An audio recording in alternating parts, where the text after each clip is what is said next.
Hello, everyone. Welcome to Barca News. It is April 28th, 2025, and Barcelona have received a big financial boost. And I'm going to tell you what it is. Also, Barcelona could potentially win three Champions League trophies this season. Yes, you heard that right. Three Champions League seasons this season. And finally, the Lenglet situation is already getting complicated.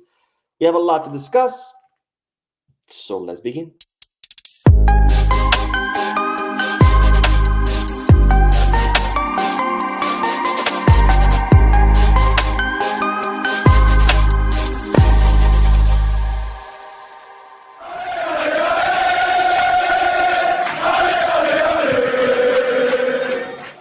Hello, everyone. Welcome to the channel. My name is Mo, and I'm still out of the country. I'm not home. I'm not in my YouTube studio. This is why I'm bringing you this short live stream to keep you up to date on all Barcelona news. This is not a podcast. I will not be addressing the comments. Again, this is just to discuss Barca news. Anyways, having said all that, make sure to hit the like button, subscribe to the channel, drop a comment, and let's begin with the news because, ladies and gentlemen, we're going to begin today's live or today's video with great news because the Barcelona under-19 or the Juvenil A just won the UEFA Youth Champions League. Yes, the Juvenil A just became the Youth European Champions after defeating Trabzonspor. I think that's how you say it. Trabzonspor 4-1. So not only did they win this, but they won it with a very comfortable margin, 4-1, making the Barca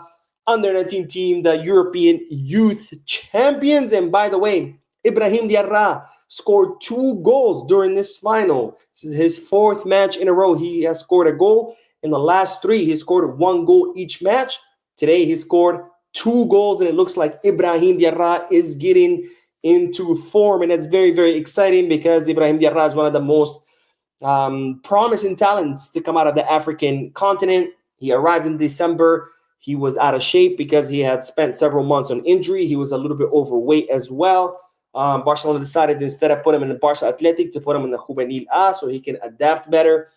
He has been slowly adapting, slowly getting into form, and now he is on a roll, scoring a goal again, 4 matches in a row, 2 today in the final of the UEFA Champions League. And I'll be very curious to see whether Ibrahim Diarra will be in Barca Athletic next season.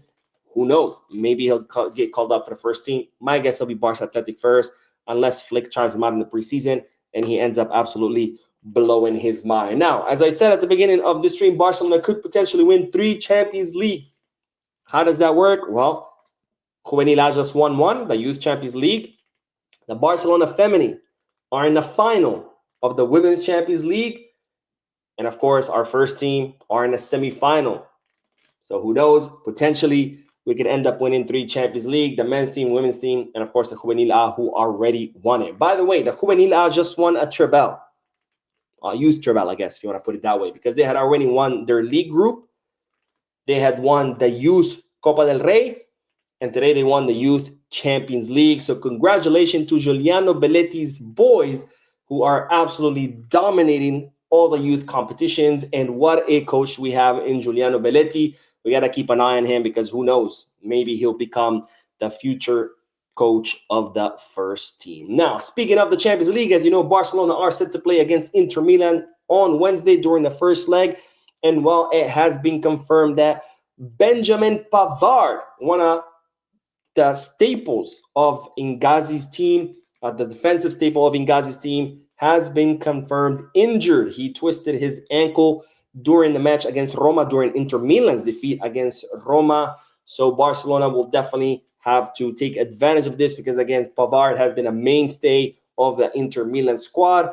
And also Barcelona have to take advantage of the bad momentum that Inter Milan are going through. As I reported in yesterday's video, Inter Milan have lost now 3 matches in a row, 2 in the Serie A against Bologna and Roma, and of course the Coppa Italia semi-final where they were knocked out at the hands of AC Milan. So Inter Milan's dreams of winning treble are over. They've been knocked out of the Coppa Italia. Now they're in second place in the Serie A as a result of these 2 defeats, and hopefully Barcelona will knock him out of the Champions League. So Barcelona definitely have to take advantage of this injury and take advantage of the bad momentum that Inter Milan are going through.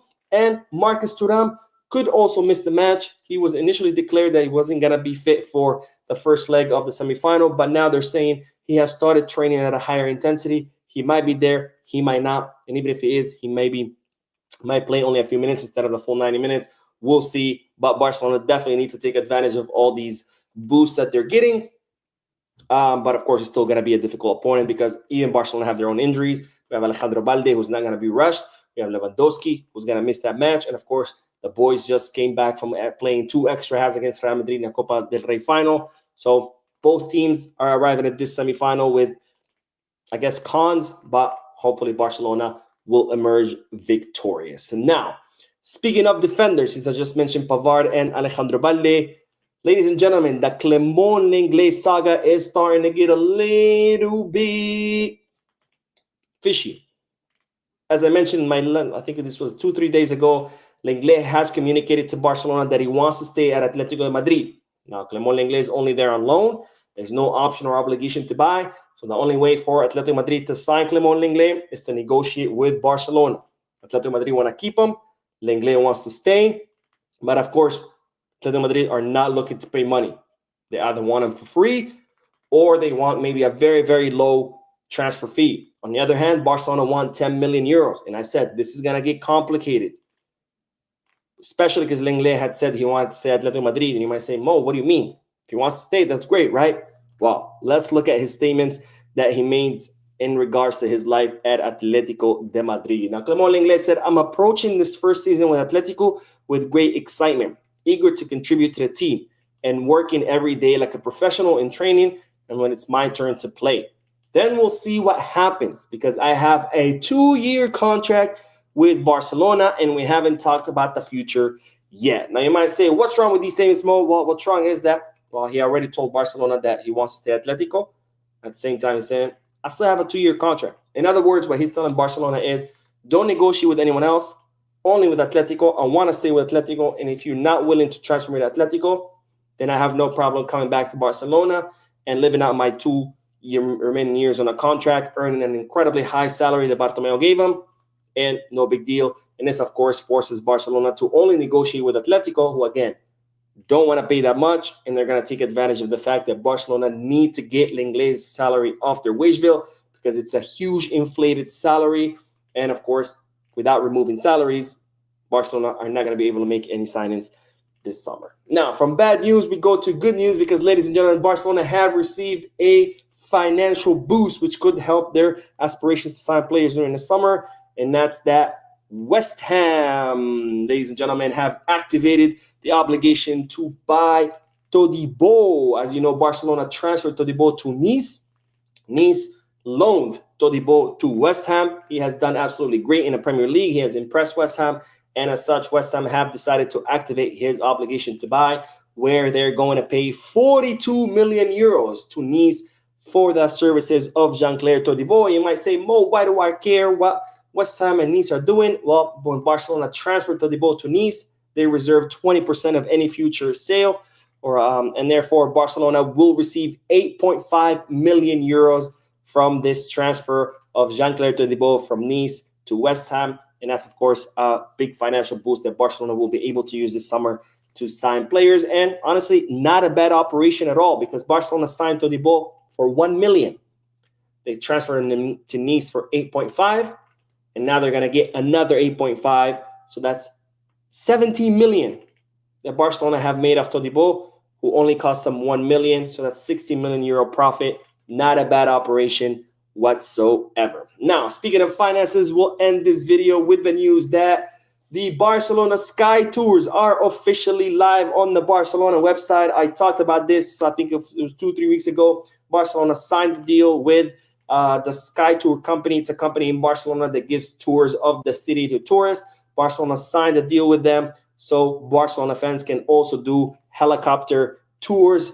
And now it's official. It's live on the Barcelona website. It's 289 euros per person, and it's a 1-hour flight. The helicopter takes you to the Spotify Camp Nou and Las Corts neighborhood, so you can see it from the sky. Then they take you to the Ciudad Esportiva Joan Gamper, which is where all the teams train. And then finally, they take you to the Olympic Stadium, Luis Companys. And again, 289 euros per person. I know it's a lot of money, but actually comparing to sky tours or helicopter tours in other cities, countries, continents, it's actually pretty affordable or pretty reasonable compared to other tours that I've seen. But anyways, that's not the point. The point is that Barcelona has just opened yet another stream of income, which will be through the Barcelona Sky Tour. So definitely good job by the board of directors, who continue to find new ways and new streams of income to boost Barcelona's revenue. And of course, with that, fix our financial problem, fix our financial fair play problem, because that's going to be big during this summer. Anyways, that is all the news for this video. Don't forget to hit the like button, subscribe to the channel, drop a comment.